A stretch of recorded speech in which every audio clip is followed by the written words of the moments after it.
porque tudo que há dentro de mim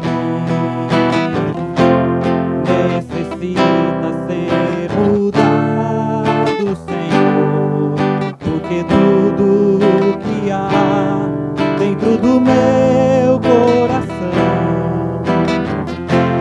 necessita mais de ti, porque tudo que há dentro de mim necessita ser mudado, Senhor, porque tudo que há dentro do meu coração necessita mais de ti, necessita mais de ti, necessita mais de ti.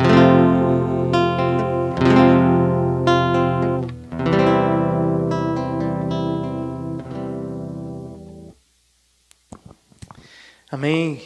Boa noite, família. Convido você a abrir em Filipenses capítulo 1. Eu vou estar lendo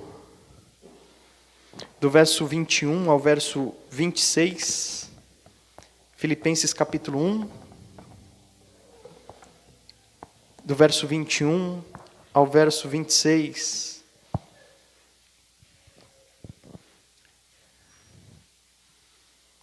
Hoje nós vamos falar da importância de nós estarmos vivendo neste mundo, mas ansiando pelo nosso encontro com Cristo Jesus. Como isso daí impacta na nossa vida, como isso daí é importante e necessário para a nossa comunhão com o Senhor. Filipenses 1, de 21 a 26, diz o seguinte: pois para mim o viver é Cristo e o morrer é lucro. Mas se o viver no corpo resulta para mim em fruto do meu trabalho, não sei então o que escolher. Sinto-me, porém, impressionado de ambos os lados, tendo o desejo de partir e estar com Cristo, porque isso é muito melhor. Todavia, por vossa causa, acho mais necessário permanecer no corpo. E tendo essa confiança, sei que ficarei e permanecerei com todos vós para vosso desenvolvimento e alegria na fé, para que cresça um motivo de vos orgulhares em Cristo Jesus por minha causa, pela minha presença de novo entre vós. Amém? Essa expressão de Paulo, para mim o viver é Cristo e o morrer é lucro, é uma expressão bem conhecida. Mas algum tempo atrás eu estava vendo alguém dizer que todos nós desejamos estar com Cristo, mas nenhum de nós deseja morrer, não é verdade? Nessa perspectiva, às vezes a gente tem uma certa restrição, um certo medo de algumas coisas, mas talvez esse nosso desejo de estar com Cristo não fique tão claro assim em algumas situações. Mas hoje nós vamos entender a importância disso e o que isso realmente significa para a nossa eternidade. Vamos orar? Senhor Jesus, nós te louvamos, te adoramos. Estamos neste momento, Senhor, prestando esse culto a Ti.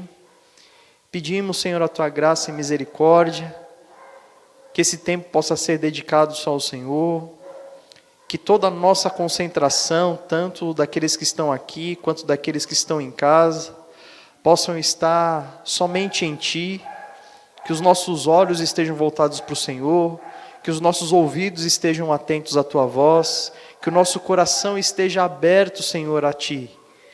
Que nós possamos utilizar esse momento para expressar, Senhor, a grandeza da Tua santidade, a grandeza do Teu senhorio sobre as nossas vidas, o quanto o Senhor é bom, o quanto o Senhor é magnífico, expressar a nossa gratidão, Senhor, pela Tua bondade, por tudo que o Senhor tem feito e é nas nossas vidas, e que possa ficar bem claro, Senhor, a nossa alegria de prestar esse culto de louvor e adoração ao Senhor. Também, Senhor, ansiamos pela Tua presença, falando, Senhor, conosco. Apesar de termos a consciência de que não merecemos, continuamos clamando e pedindo que o Senhor venha e fale conosco e com clareza nós possamos ouvir a Tua voz e atender o Teu chamado para as nossas vidas. Em nome de Jesus que nós oramos. Amém.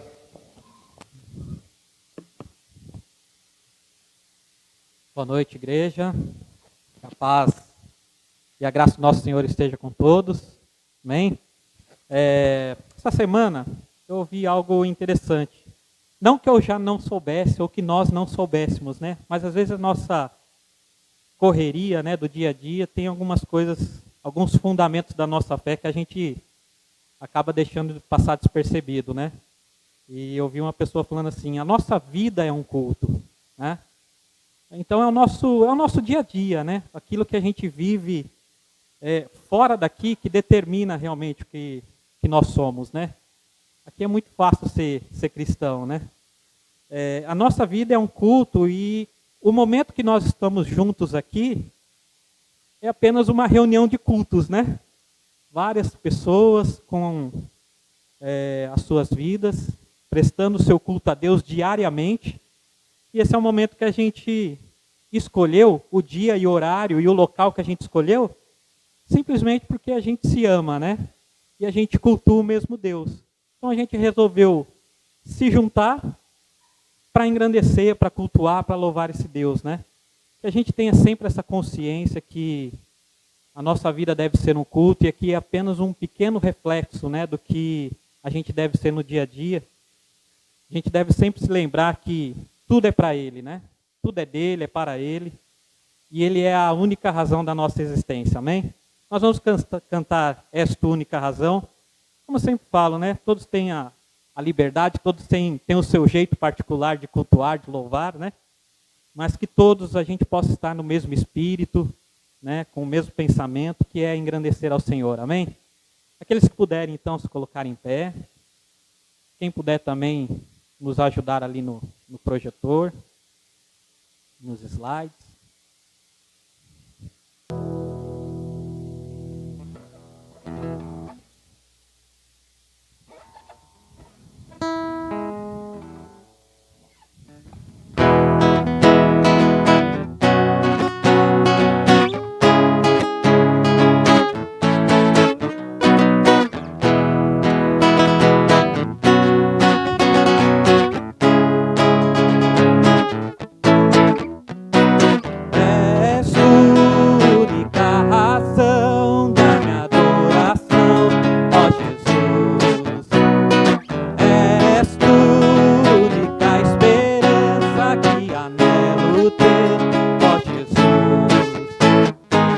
Confiei em ti, fui ajudado.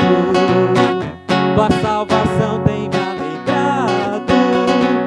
Hoje acordo em meu coração, com meu canto te louvarei.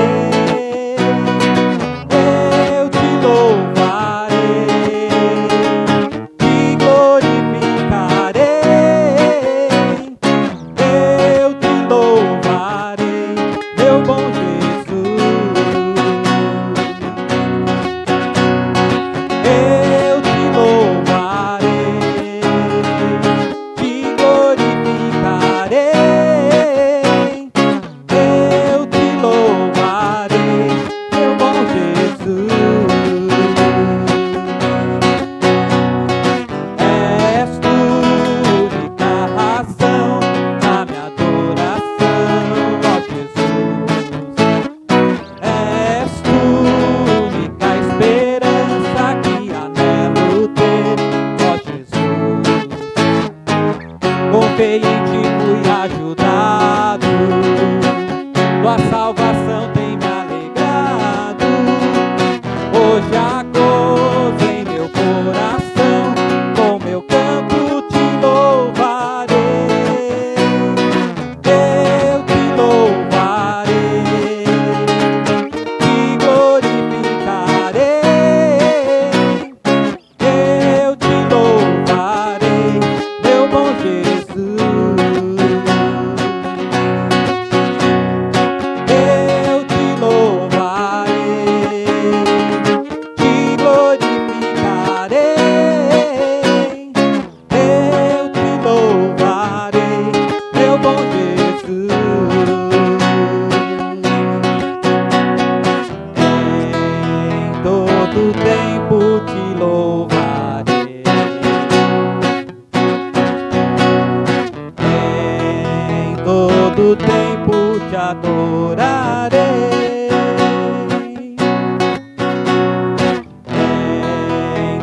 todo tempo te louvarei.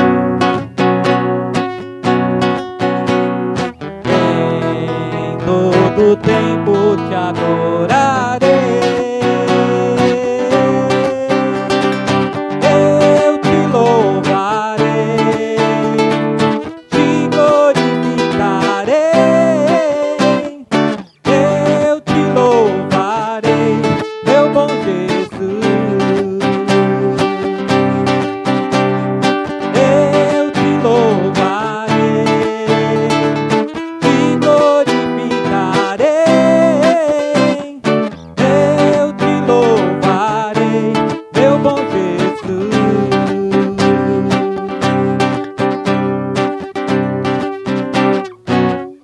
Amém. Louvaremos ao Senhor, né? Esse nome precioso, nome que nos dá esperança, né? Nome bom.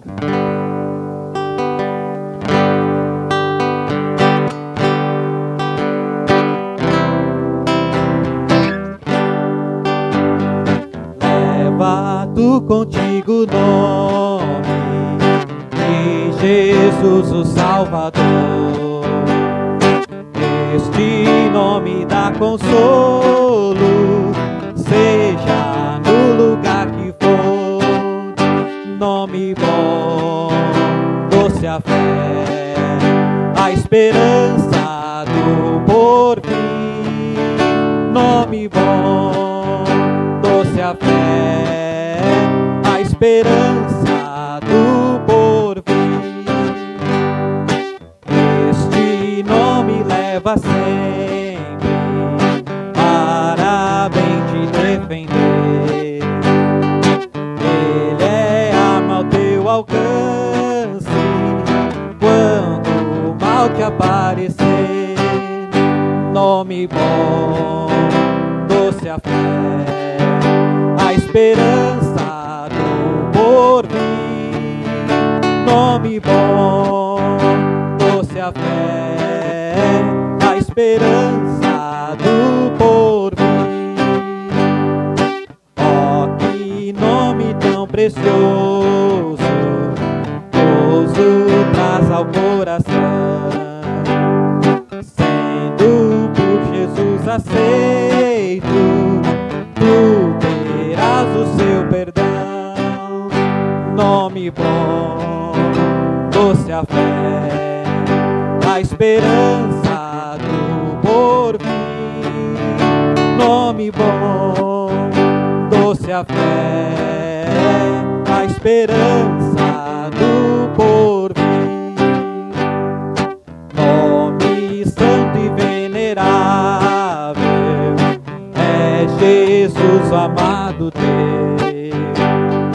Rei dos reis, Senhor eterno, tu aclamarás no céu. Nome bom, doce a fé, a esperança do porvir.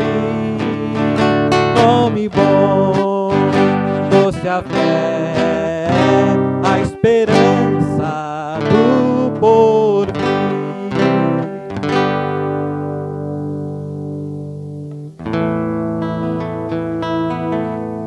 Em espírito, em verdade.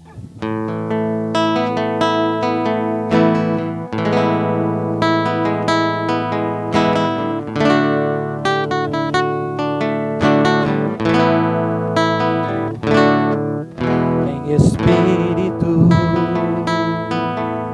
em verdade, te adoramos, te adoramos. Em espírito, em verdade, te adoramos, te adoramos. Rei dos reis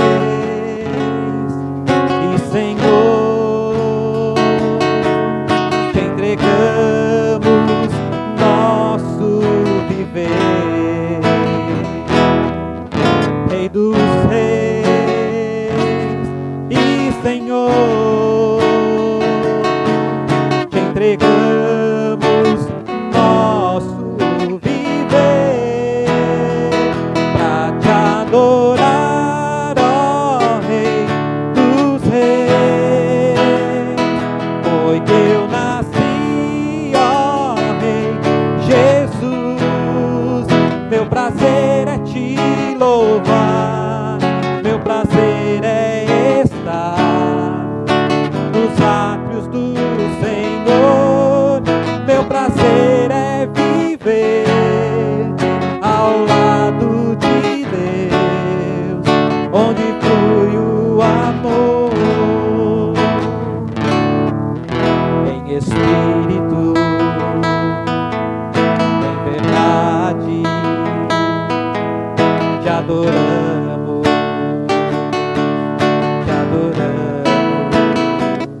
Rei dos reis e Senhor,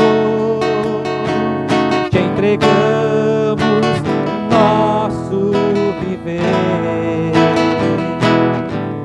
Rei dos reis e Senhor, te entregamos nosso viver pra te adorar, ó Rei dos reis. Foi que eu nasci, ó Rei Jesus. Meu prazer é te louvar, meu prazer é estar nos átrios do Senhor. Meu prazer é viver ao lado de Deus, onde flui o amor, pra te adorar, ó Rei dos reis. Foi que eu nasci, ó Rei Jesus. Meu prazer é te louvar, meu prazer é estar nos átrios do Senhor. Meu prazer é viver ao lado de Deus, onde flui o amor, onde flui o amor, onde flui o amor.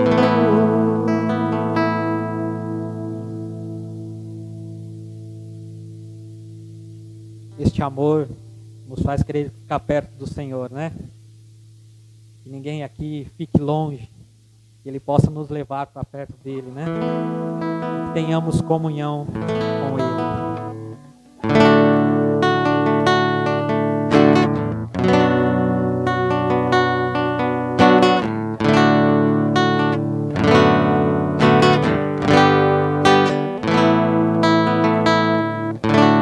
Longe de ti não quero ficar, longe do teu amor não posso viver. Leva-me até aquele lugar de intimidade e comunhão. Longe de ti não quero ficar, longe do teu amor não posso viver. Leva-me até aquele lugar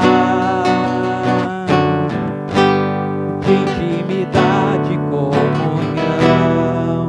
Pelo teu Espírito, leva-me, Senhor, aos teus rios. Leva-me em teus braços ao lugar secreto da adoração.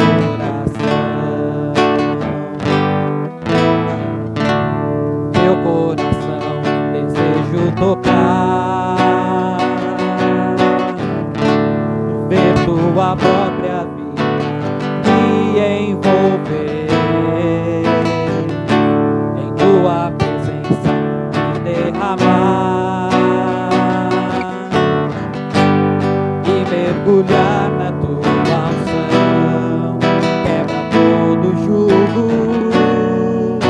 no meu interior, rompe as cadeiras, liberta-me, Senhor. Quero ir mais fundo no teu amor. Meu coração desejo tocar, ver tua própria vida me envolver, em tua presença me derramar e mergulhar na tua unção.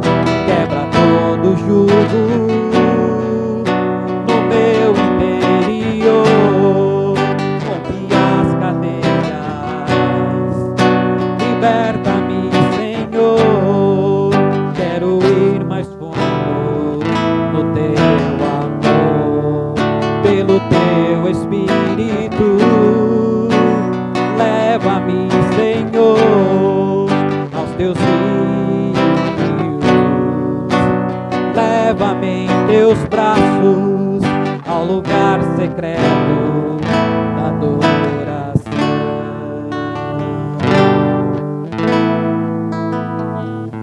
Amém? Vamos orar?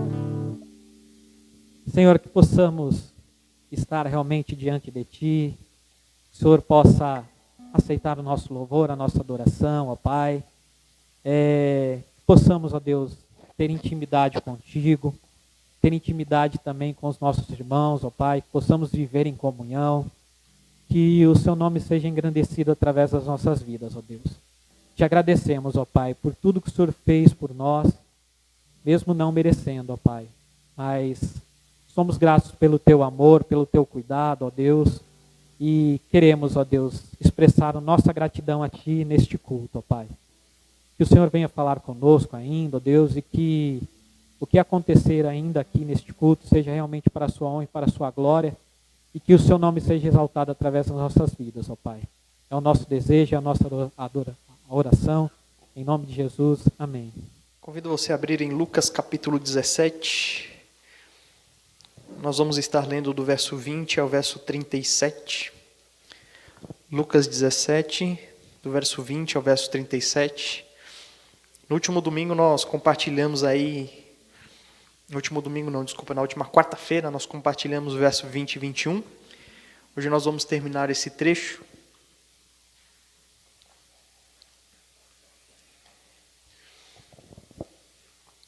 Um texto muito interessante sobre Jesus dando uma indicação sobre um futuro breve dos seus discípulos e um futuro nosso também.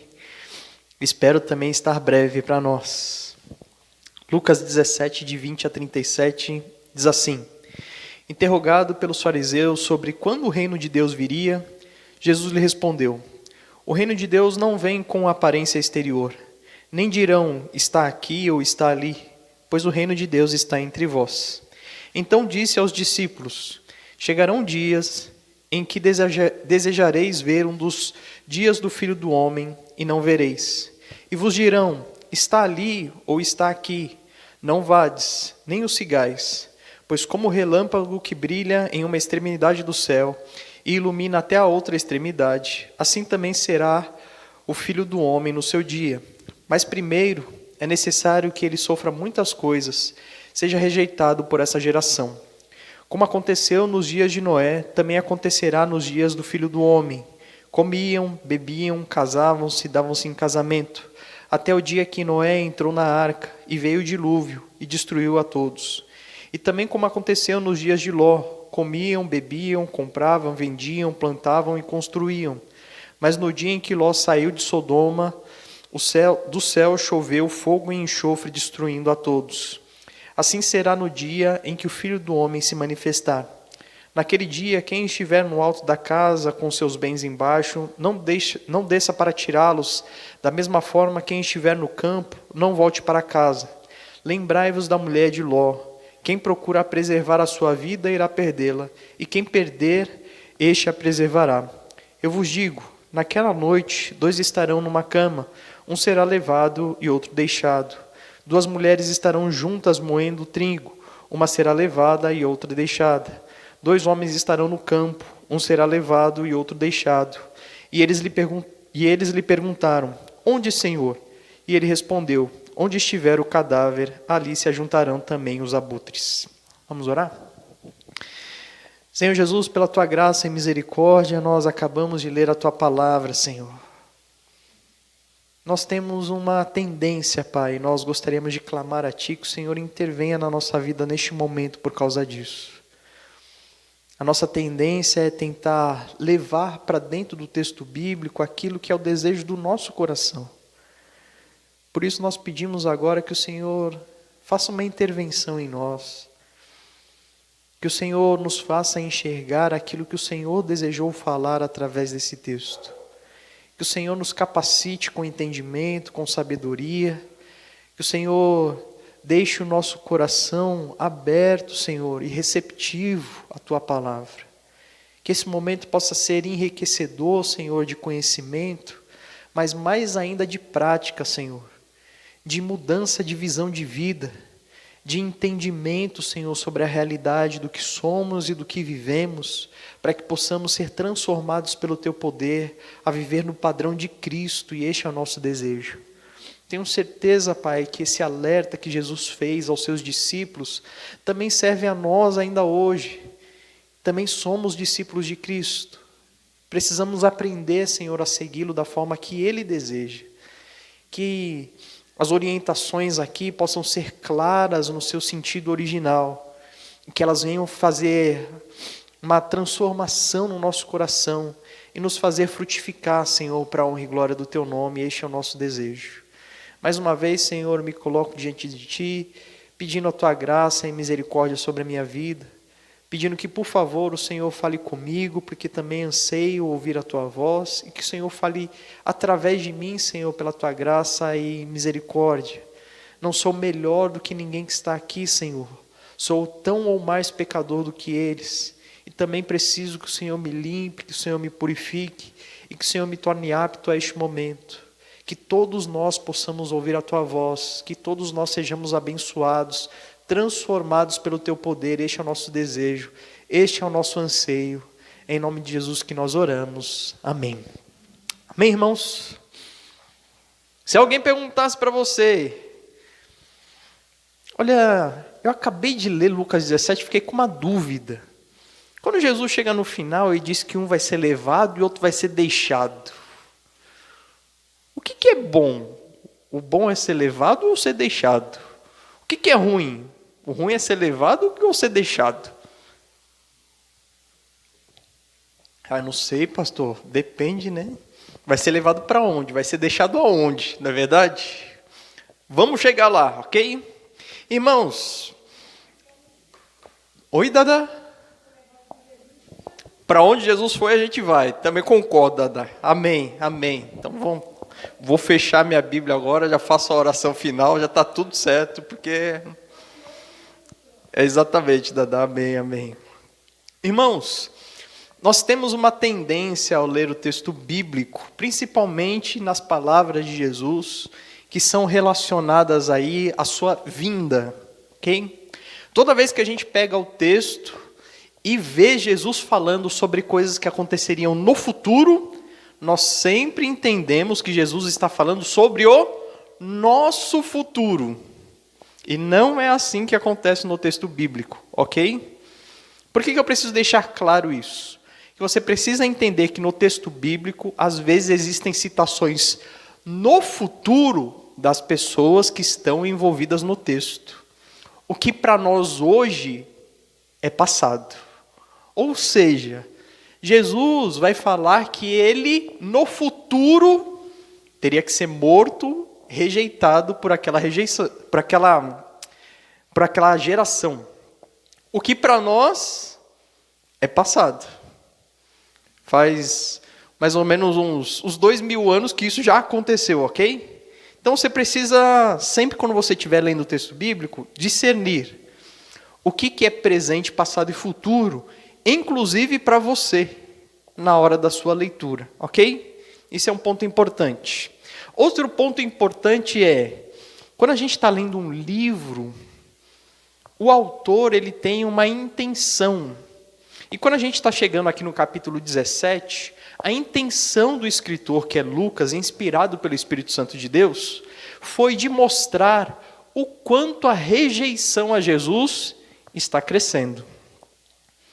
O quanto mais os confrontos com os fariseus têm mostrado a incredulidade e o ódio que eles têm em relação a Jesus. E como eles não reconhecem mais de jeito nenhum que Jesus é o Messias, o seu rei. Entenda, a gente há um tempo atrás falou sobre os 10 leprosos. Jesus, passando por um povoado, curou 10 leprosos. 10 curados, só um retornou. E esse um que retornou, não era judeu, era samaritano. Quando a gente entra no versículo 20 e 21 que a gente tratou na quarta-feira, Jesus, o rei, é indagado pelos fariseus dizendo assim, quando é que o reino vai vir? É como se eles dissessem, você não é o rei.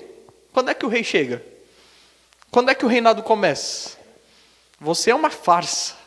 E Jesus faz questão de dizer para eles, né, em outras palavras, olha, eu sei que vocês não acreditam que eu sou o rei, mas eu sou. Estou aqui no meio de vocês. Eu sou o rei, apesar de vocês serem incrédulos. Ok? Então, esse contexto está mostrando o povo judeu rejeitando a Jesus, enquanto outras pessoas estão acolhendo Jesus. Ok?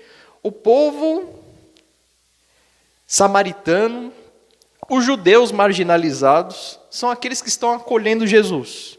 Mas a grande massa dos judeus rejeitando, principalmente a liderança religiosa da época, certo? Voltando aí para o texto, algumas coisas importantes a gente começa a observar no versículo 22, que diz: Então disse aos discípulos. Jesus se volta aos discípulos para trazer uma informação que seria muito importante para eles, ok? Jesus diz: Chegará um dia em que desejareis ver um dos dias do Filho do Homem e não vereis. Jesus está começando a preparar os discípulos. Por quê? Porque ele morreria, ressuscitaria, voltaria para o Pai. Ele começa já a trazer alertas que para os discípulos nesse dia ainda não faziam sentido, mas logo faria. Quando Jesus deixasse os seus discípulos, Jesus aqui já está preparando eles para dizer assim, olha, vai ter um período que eu não vou estar aqui fisicamente com vocês. E eu sei que vocês vão sentir falta disso. Porque a segurança dos seus discípulos era exatamente Jesus, não era? Era Jesus que dava essa força, esse ímpeto, essa coragem deles fazerem aquilo que eles faziam. Sem Jesus, na ausência física do Mestre, muita coisa foi abalada. A gente conseguiu ver isso claramente assim que Jesus morreu. Todos os discípulos deram no pé. Cadê a coragem? Nenhuma. Cadê a proteção do Mestre? Assim que Jesus foi preso, Pedro estava lá sacando a espada, não era? Agora, estava negando a Cristo 3 vezes. Entende?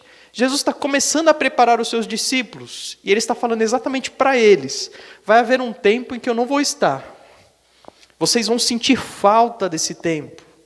Versículo 23. Algumas pessoas virão e vão dizer para vocês que eu vou estar ali ou que eu vou estar acolá. E Jesus faz questão de dizer para eles, não vá. Se alguém disser que eu estou aqui ou estou ali, não vai. Não siga essas pessoas.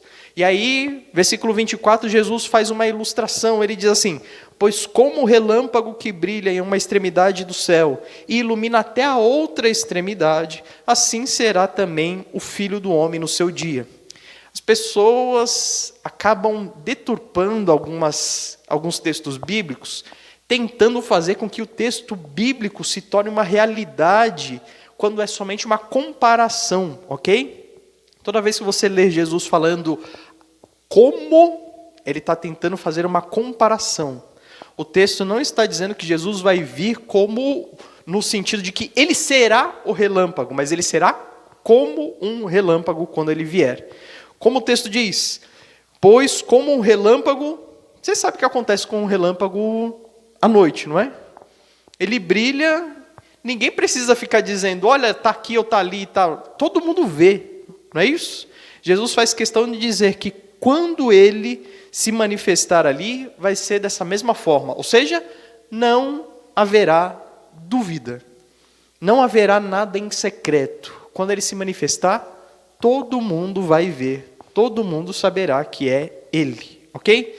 Mas Jesus no versículo 25 diz, mas primeiro é necessário que ele sofra muitas coisas, Jesus falando de si mesmo, seja rejeitado por essa geração. Jesus está falando, antes que isso aconteça, algo vai ter que acontecer. Antes eu terei que sofrer, antes eu terei que morrer, antes eu serei rejeitado pelo meu próprio povo. Então Jesus está dando uma sequência aí de fatos para que os discípulos entendam o que está próximo de acontecer com eles mesmos. Versículo 26, Jesus diz, como aconteceu nos dias de Noé, assim também acontecerá nos dias do Filho do Homem. Mais uma comparação. Ele está dizendo que nos dias do Filho do Homem vai ser como nos dias de Noé. E ele ilustra como é que as coisas aconteciam no dia de Noé. Ele diz que as pessoas comiam, que elas bebiam, que elas casavam, que elas se davam em casamento, até o dia em que Noé entrou na arca, veio o dilúvio e destruiu a todos. Jesus faz uma outra comparação similar a essa. Ele diz, também como aconteceu nos dias de Ló. O que acontecia? As pessoas comiam, bebiam, compravam, vendiam, plantavam, construíam, mas no dia em que Ló saiu de Sodoma, do céu choveu fogo e enxofre, destruindo a todos. Bom, Jesus aqui diz que os dias de Noé e os dias de Ló seriam também como os dias do Filho do Homem. Existe alguma coisa na história de Noé e de Ló que são parecidas com os dias de Jesus. O que tem de similaridade entre as duas histórias? Bom, as duas histórias têm um relato de juízo de Deus, não é verdade? Nos dias de Noé, o mundo inteiro foi destruído com água. Nos dias de Ló, Sodoma e Gomorra foram destruídos com fogo que caiu do céu. Duas situações de juízo de Deus. Apesar de serem dois juízos de Deus, nas duas histórias houve salvação. Salvação de Ló e sua família, salvação de Noé e sua família. Ló, a gente sabe o que aconteceu com a mulher dele, a gente vai falar dela daqui a pouquinho. O destaque dos dois textos mostra Jesus dizendo que Deus foi, retirou Noé, executou juízo. Deus foi, retirou Ló, executou juízo. Ok? O texto aqui parece descrever Jesus falando de algo que aconteceria com os próprios judeus. Assim que Jesus fosse retirado, um juízo de Deus viria sobre o povo judeu. Jesus está fazendo uma comparação. Os meus dias serão como os dias de Noé, como os dias de Ló. Alguém será retirado.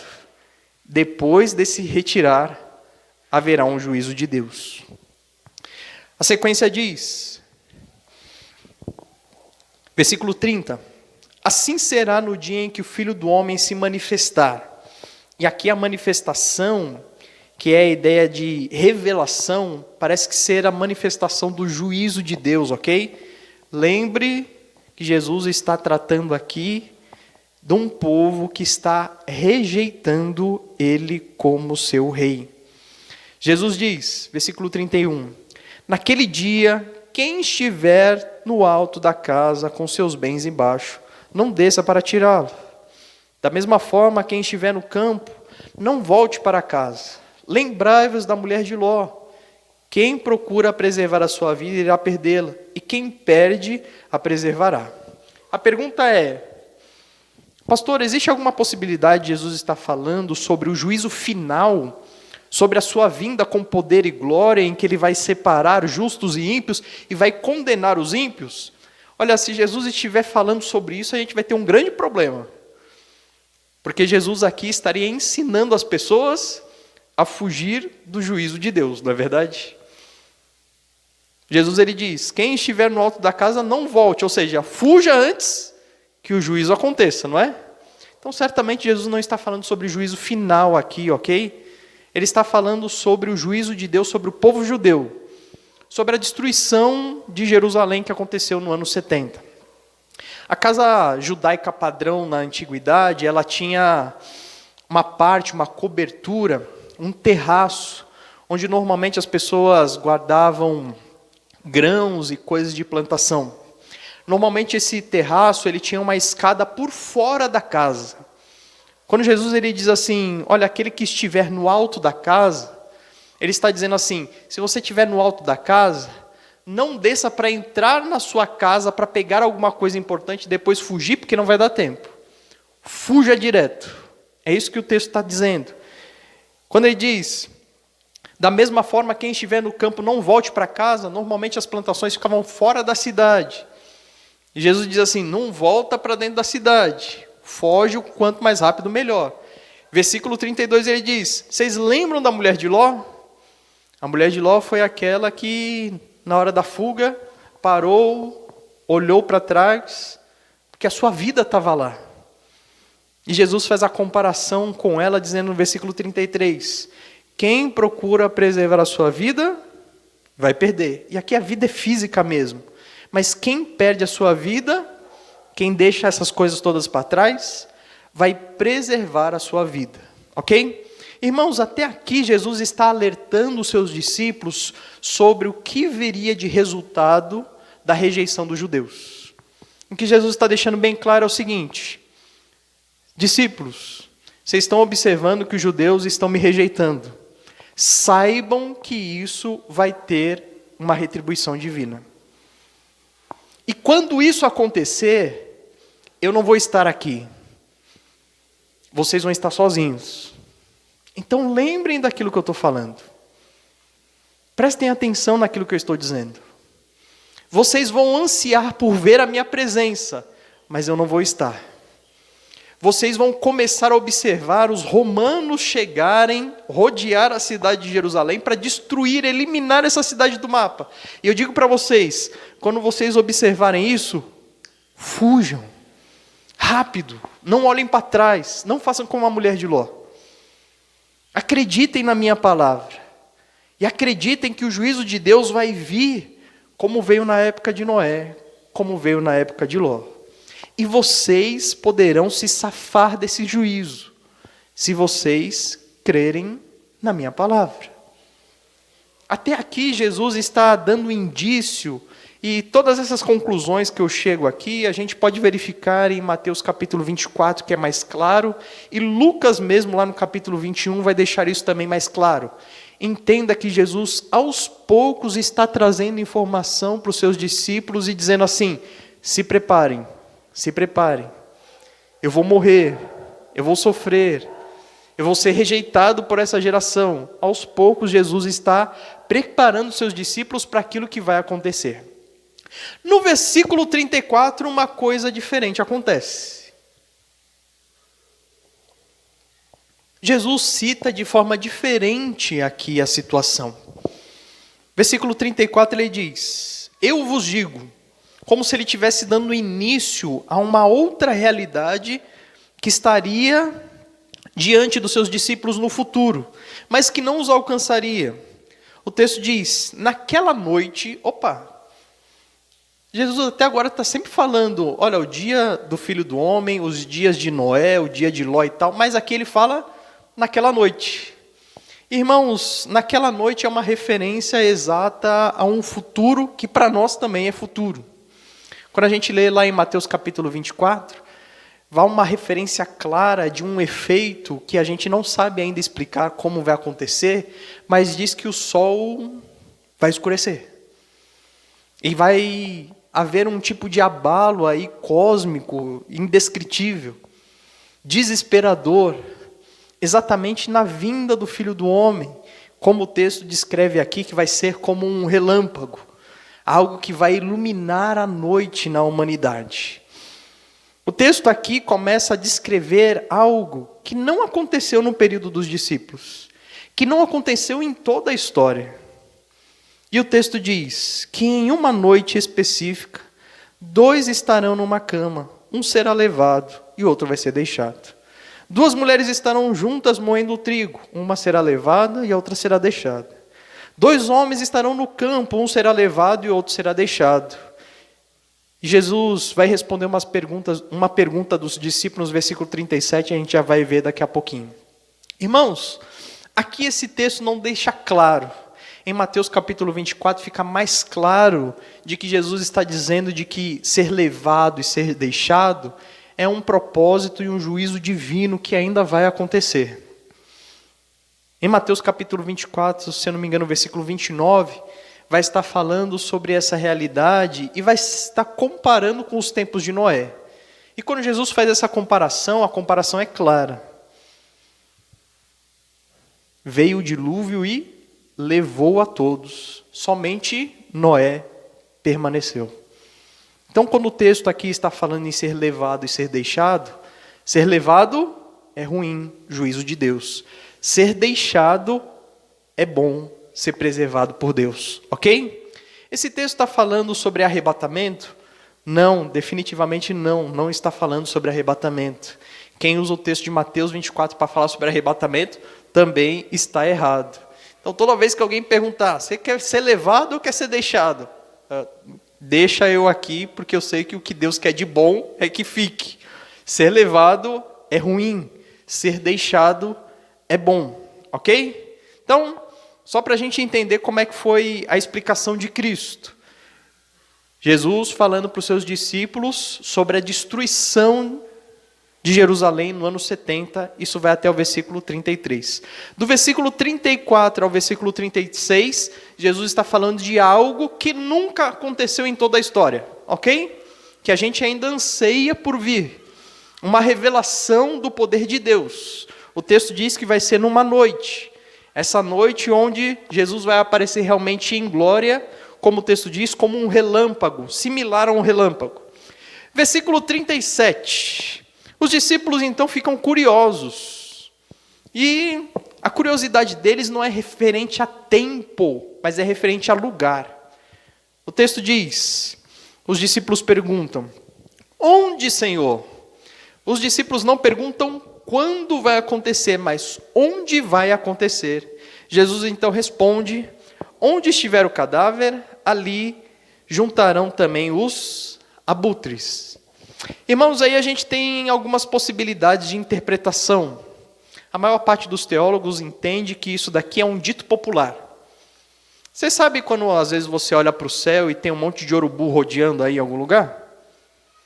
Você sabe que ali embaixo tem um corpo, né? Um cadáver, provavelmente de um animal. Não é assim? Alguns olham para esse texto como se Jesus estivesse dizendo um dito popular e falando assim, olha, vocês querem saber onde tudo isso vai acontecer? Só prestar atenção. Assim como vocês sabem que onde estão os abutres voando, lá tem um cadáver, saiba que quando essa situação se aproximar, vocês também vão saber. Vocês vão saber discernir, ok? Parece plausível, mas aos meus olhos, Jesus está falando um pouquinho a mais do que isso. Porque Jesus ele não diz, onde estiver um cadáver, mas Jesus diz, onde estiver o cadáver. Opa! Se é o cadáver, não é qualquer cadáver, é um específico. Quando os discípulos perguntam, Jesus, onde é que vai acontecer isso? Jesus diz, onde estiver o cadáver, aí se ajuntarão os abutres. Para mim, Jesus está falando sobre a sua própria morte. Jesus está dizendo, onde essas coisas vão acontecer? Aconteceram em Jerusalém. Aqui para os discípulos não faz o menor sentido, porque eles nem sabiam que Jesus iria morrer. Mas Jesus já está dando uma indicação. Onde eu morrer, lá vai ser onde todas essas coisas vão acontecer. Então, creio eu que o texto está dando uma indicação da destruição do templo no ano 70. Está falando sobre aquilo que nós chamamos de segunda volta de Cristo. Vai ser também em Jerusalém. Vai ser num período de escuridão. Vai ser como um relâmpago no céu. Aguardamos isso. Espero vir junto com Cristo e não estar aqui esperando por Ele. Isso daí a gente, quando chegar lá no capítulo 21 de Lucas, a gente estudará. Amém? Espero que você tenha entendido a explicação. Mas eu gostaria de chamar a sua atenção sobre coisas importantes que nós podemos aplicar para a nossa vida hoje. Você reparou que quando Jesus começa a comparar o juízo que viria sobre os judeus, ele fala sobre os dias de Noé e os dias de Ló. Não é isso? No texto aí, dá uma olhadinha aí. Observa o que as pessoas na época de Noé e na época de Ló faziam. O que elas faziam? E aponta para mim aí um pecado. Me dá um pecado só, que Jesus narra aí.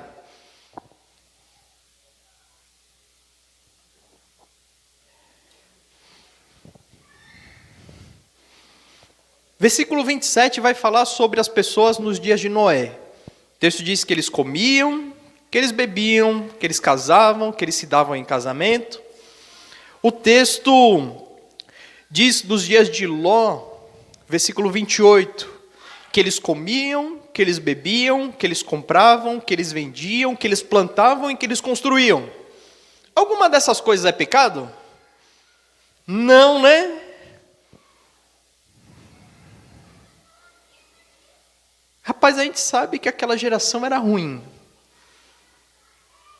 Que aquela geração era corrupta.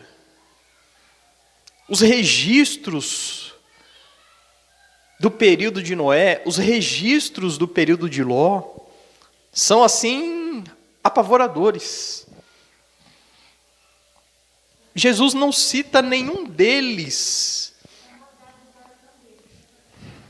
Certamente, da maldade. Mas o texto aqui, Jesus não cita nenhum desses pecados. Jesus só diz o seguinte: as pessoas viviam a vida como se Deus não existisse. Só isso. Pastor, mas isso é suficiente para destruição? Irmãos, viver uma vida sem Deus já é destruição. Já é caos. Já é mal a si mesmo, já é mal ao seu próximo. Quando existe a nossa leitura sobre os tempos de Noé, o que a gente vê é que a corrupção no coração do homem foi a tal ponto que já não havia mais possibilidade de retorno. Deus olhou para a humanidade e diz: eles nunca vão se arrepender. Nunca. Nada, absolutamente nada, vai transformar os corações deles. A única coisa que resta para eles é juízo.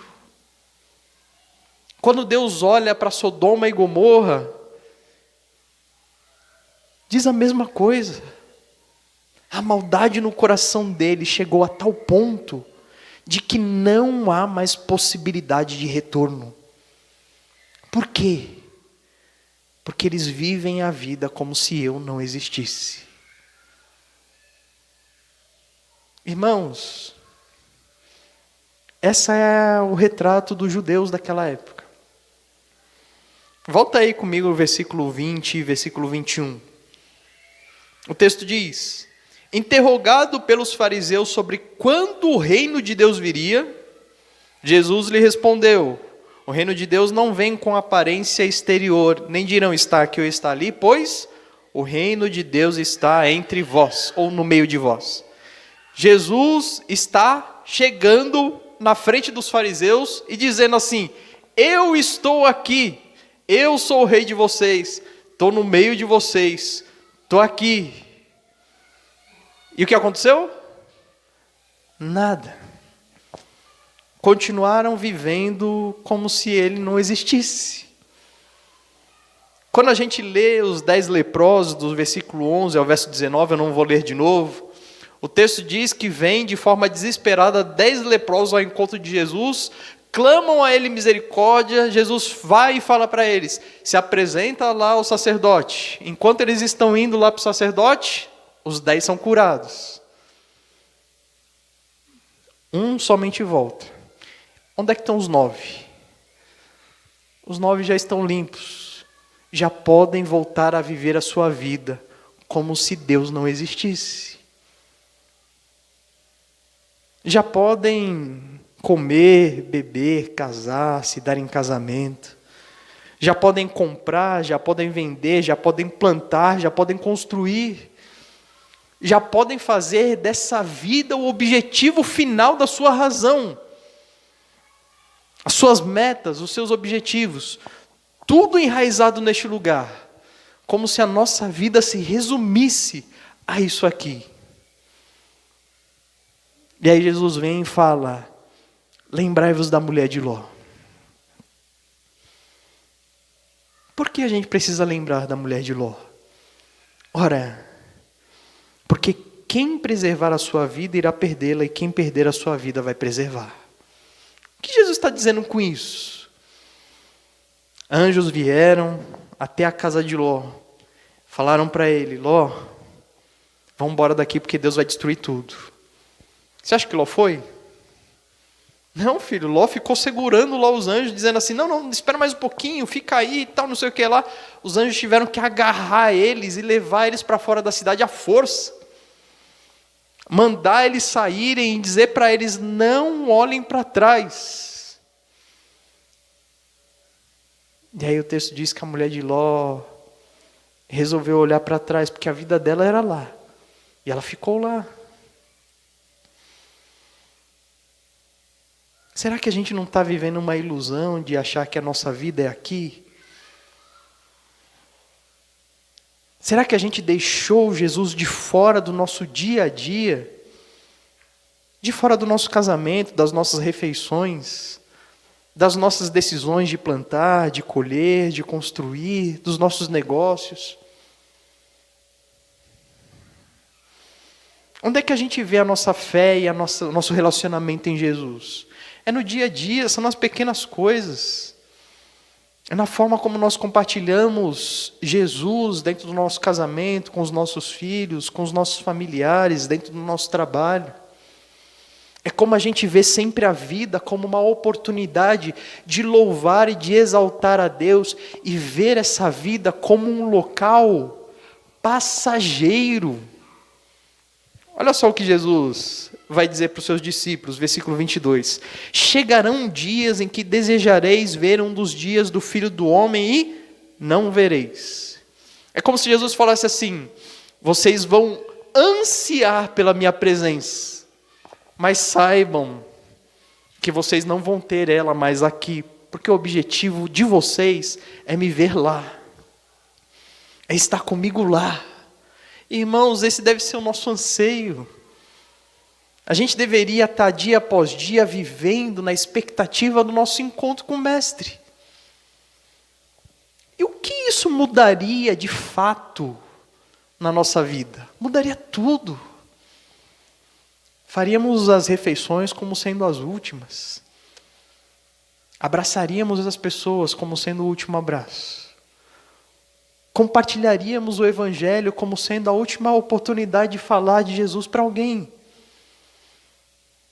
Mas parece que a gente está um pouco mais próximo dos moradores de Sodoma e Gomorra e da geração de Noé do que dos discípulos. A gente está muito mais apegado às nossas tarefas e o nosso executar do dia a dia, ao ponto da gente só lembrar de Cristo e se lembrar nos dias de culto. Não existe um relacionamento verdadeiro.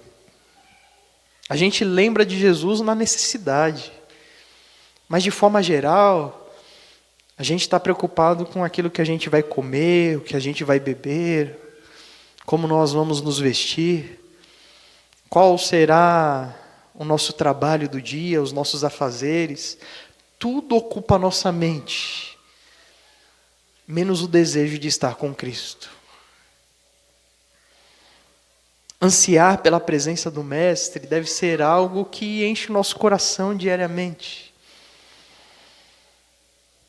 Os momentos de oração e de leitura bíblica devem aumentar esse desejo. Eles não são feitos para nos saciar, entende? O momento de leitura da palavra e da oração não é feito para nos saciar, mas pelo contrário, para aumentar o nosso desejo. Eu quero mais. Eu quero te ver, eu quero tocar, eu quero poder me ajoelhar diante do Senhor, poder te abraçar.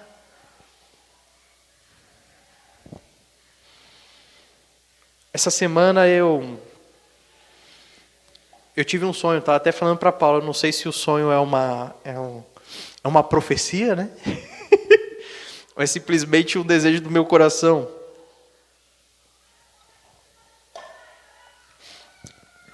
Mas eu sonhei com o dia do arrebatamento. E eu ouvi alguém falar comigo no sonho: olha, o arrebatamento vai acontecer. Eu não vou dizer para vocês não, vocês vão ficar curiosos. Aí a Paula olhou para mim e falou assim: quer dizer que Deus vai falar para você quando é que ele vai arrebatar? Ele falou: eu não disse o dia e a hora, mas disse, vai ser daqui a tanto tempo. Eu falei para ela: eu não sei se é Deus dizendo para mim ou se é um desejo do meu coração que aconteça rápido, entende? Irmão, não importa.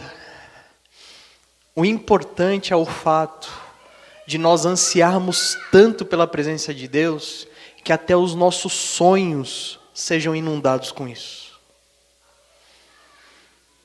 Que a nossa vontade, o nosso desejo seja tanto, que tudo, absolutamente tudo na nossa vida seja baseado nisso. Você já deve ter visto alguma explicação, né, de psicólogos falando, né, sobre como os sonhos são formados. Que normalmente aquilo que inunda nossa mente durante o dia é o que vai se refletir na hora do sonho, né? Às vezes meio estranho, né?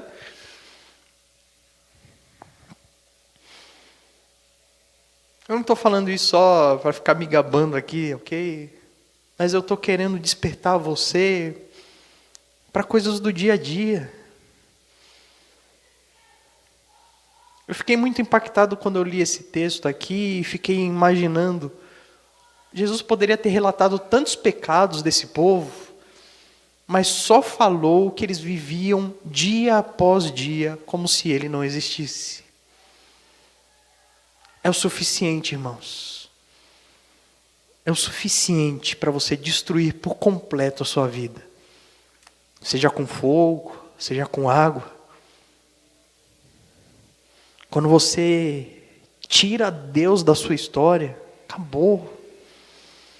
Não há perspectiva de mudança, não há perspectiva de vida, não há perspectiva de compreensão dos seus próprios pecados, não há perspectiva de arrependimento. Só há uma expectativa mórbida de morte. Todos aqueles que vivem dia após dia como se Deus não existisse, que não reconhecessem Jesus, mesmo esse estando à sua frente, como no caso dos fariseus aqui, a perspectiva para esses é só destruição, irmãos. E quem vai alertar? Quem vai alertar essa nossa geração sobre a destruição iminente? Quem vai alertar sobre o juízo de Deus? Sobre o fato dele não deixar pecadores impunes. Às vezes a gente fala assim, mas pastor, a gente sempre vê a Bíblia falando sobre o resultado do pecado, que é a morte. Mas Deus não nos permitiu morrer pela sua graça, não é? Glória a Deus por isso. Mas Jesus morreu no nosso lugar. O juízo de Deus sempre acontece. É que aquele que deveria vir sobre a nossa vida, veio sobre Jesus. Mas tem gente aí que vai pagar o seu próprio juízo, se não forem alertados. Se forem alertados e não quiserem, aí a responsabilidade não é nossa. Mas enquanto nós estamos nesse mundo, a responsabilidade é nossa. A gente deve viver ansiando estar com Cristo na eternidade. Foi o texto que a gente leu lá em Filipenses, e Paulo falando, para mim o melhor é estar com Cristo. Eu queria estar lá, o melhor é estar lá. Mas eu sei que enquanto eu estou aqui, eu tenho que investir na vida de vocês. É para isso que eu estou aqui, essa é a minha glória. Vou continuar trabalhando, vou continuar investindo. E Paulo estava preso quando falou isso. E a gente que está solto?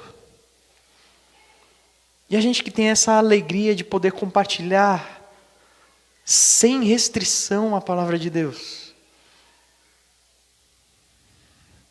A gente precisa mostrar para as pessoas que o tempo nessa terra aqui é passageiro.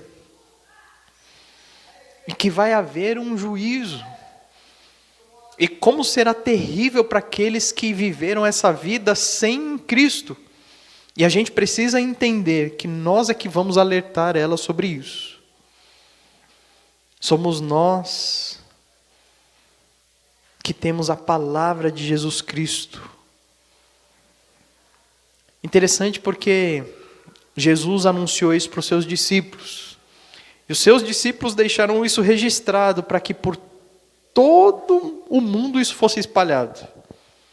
Para que as pessoas entendessem que vida de verdade é só com o Filho de Deus. Sem Ele só há destruição. Vamos orar? Senhor Jesus, nós, pela Tua graça e misericórdia, acabamos de estudar a Tua palavra. Acabamos de ser alertados, assim como o Senhor alertou os seus discípulos, sobre a necessidade de estar ansiando, Senhor, pelo nosso encontro contigo. Pela realidade de nós sermos tentados dia após dia de nos perder neste mundo e te deixar de lado. De ficar preocupado só com o que vamos comer, beber, se vamos nos casar ou não, se vamos trabalhar nisso ou naquilo. E enchemos, Senhor, a nossa mente e o nosso coração com tantas preocupações que esquecemos Jesus, Senhor. Tem misericórdia de nós. Tem misericórdia, Senhor. Que nós possamos entender com clareza que estamos aqui de passagem e que em breve nos encontraremos contigo. Louvado seja o teu nome, Senhor. Que nós precisamos ansiar por isso. Que isso deve tomar a nossa mente, o nosso coração diariamente.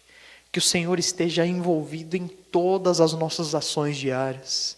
Desde o momento que nós levantarmos até o momento que nos deitarmos novamente. Que o Senhor esteja na frente de tudo.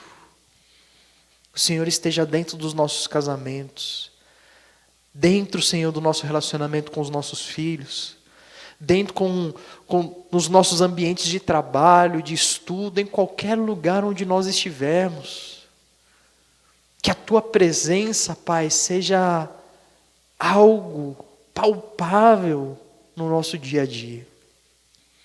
Que isso venha promover em nós não uma saciedade, mas um impulso de desejar e querer mais e mais e mais.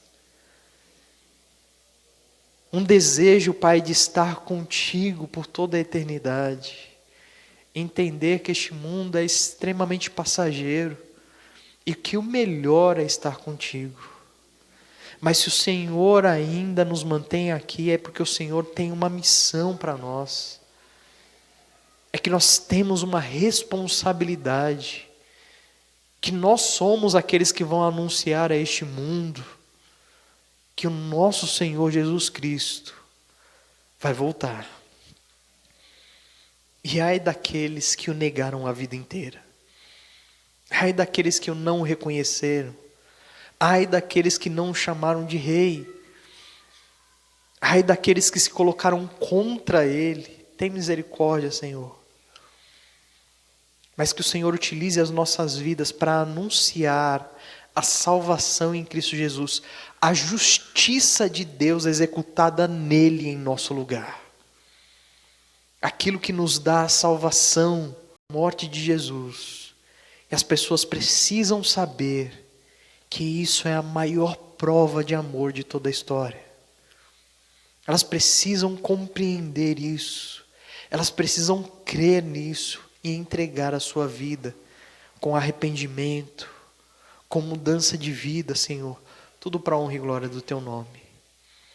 Pai, nos deixe inconformados com este mundo. Não nos permita, Senhor, nos amoldarmos, Senhor, à realidade deste mundo. Que os nossos anseios, as nossas preocupações não sejam as mesmas deste mundo. Que os nossos objetivos não sejam os mesmos. Que nós sejamos diferenciados, Pai, porque o nosso anseio é estar com Cristo. E que isso mude toda a nossa história, Senhor, para a honra e glória do Teu nome. Este é o nosso desejo, Pai. Louvamos e engrandecemos o Teu nome por essa palavra. Pedimos que o Senhor venha e traga, Senhor, ela para o nosso dia a dia. E que isso mude o nosso jeito de pensar, de sentir e de agir, de falar. Tudo, Senhor, para a honra e glória do Teu nome. É em nome de Jesus que nós oramos. Amém. Graças a Deus pela sua graça, né? Nos dá a possibilidade e a oportunidade de sermos confrontados como fomos hoje na mensagem, né? Vamos cantar Abundante Graça.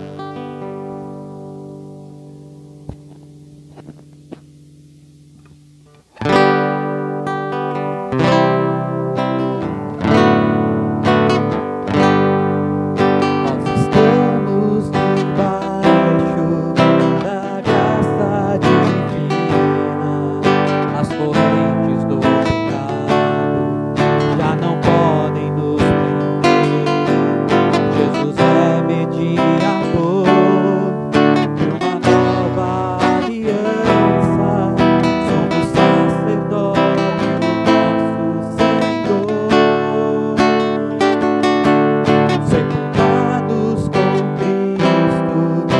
ressurgimos com Ele, pela glória do Pai, o seu grande poder nos faz prosseguir, firmes para o alvo, em novidade de vida.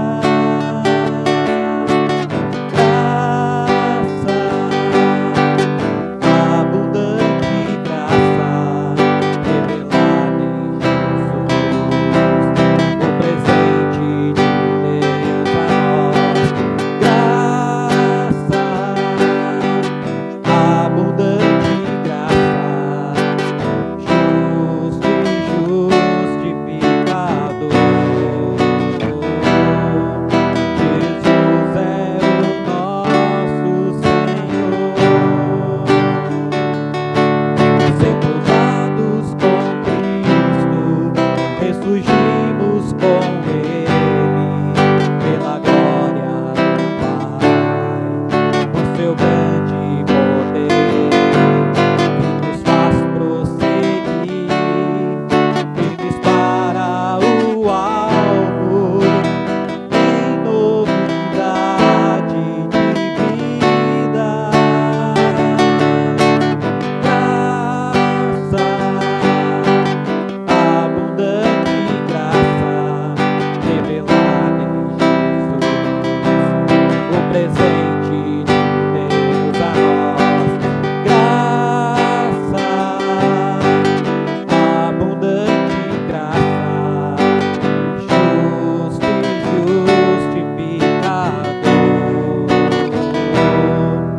Jesus é o nosso Senhor. Graça, abundante graça revelada em Jesus, o presente de Deus a nós. Graça, abundante graça, justo e justificador. Jesus é o nosso Senhor.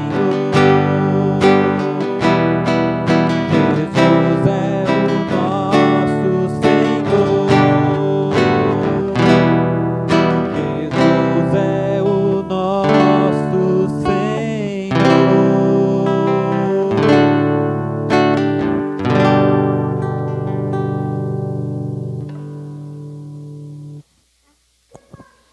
Vamos orar para encerrar o culto dessa noite? Senhor Jesus, nós te louvamos, te adoramos. Como é bom cantar que o Senhor é justo e o nosso justificador. Mesmo sem merecer, o Senhor continua investindo em nossas vidas. O Senhor se deu em nosso lugar, se sacrificou pelos nossos pecados. Pai, não temos como devolver tão grande amor, mas expressamos, Pai, o nosso amor, a nossa gratidão por esse Deus Santo que nos amou em primeiro lugar, que nos trouxe o amor, que nos fez amar porque o Senhor nos amou primeiro. Louvado seja o Teu nome por isso. Pai, nos perdoa porque muitas vezes nós esquecemos disso, que muitas vezes nós nos distraímos, Pai, com este mundo, porque muitas vezes a gente te deixa de lado. Mas pedimos a Tua graça e misericórdia sobre as nossas vidas. Que haja, Senhor, ainda hoje uma oportunidade de arrependimento real, de pedido de perdão e de mudança de vida daqui para frente. Que nós possamos enxergar Jesus na nossa história, no nosso dia a dia, em cada área da nossa vida. Que o Senhor nunca seja negligenciado, Senhor, em cada uma das nossas decisões, em cada um dos nossos bate-papos, em cada uma das oportunidades de te levar ao conhecimento de pessoas. Tem misericórdia de nós, Pai. Te agradecemos pela oportunidade do arrependimento, pela oportunidade, Senhor, dessa transformação de vida. Nosso mundo ao redor, Pai, tem clamado desesperado por um Salvador. Que nós possamos assumir a nossa responsabilidade e anunciar o único caminho para a salvação, o nosso único Salvador, Jesus Cristo. Esse é o nosso desejo. Pai, nós continuamos clamando, Senhor, por uma intervenção Tua, Senhor, no mundo. Uma intervenção salvadora, tanto no sentido espiritual como no sentido físico. Que a ação salvadora de Cristo Jesus, através do convencimento do Espírito Santo, possa agir, Senhor, em nós e através de nós, para a salvação de todos aqueles que estão ao nosso redor. Que nós venhamos a levar o Teu amor, mas também pregar o juízo que virá sobre aqueles que são rebeldes contra Ti. Tem misericórdia, Senhor, de nós, Senhor. Tem misericórdia deste mundo e nos dá mais uma chance, Senhor, para que tudo seja mudado. Tudo para a honra e glória do nosso Senhor Jesus. É em nome de Jesus que nós oramos. Amém. Boa semana, irmãos.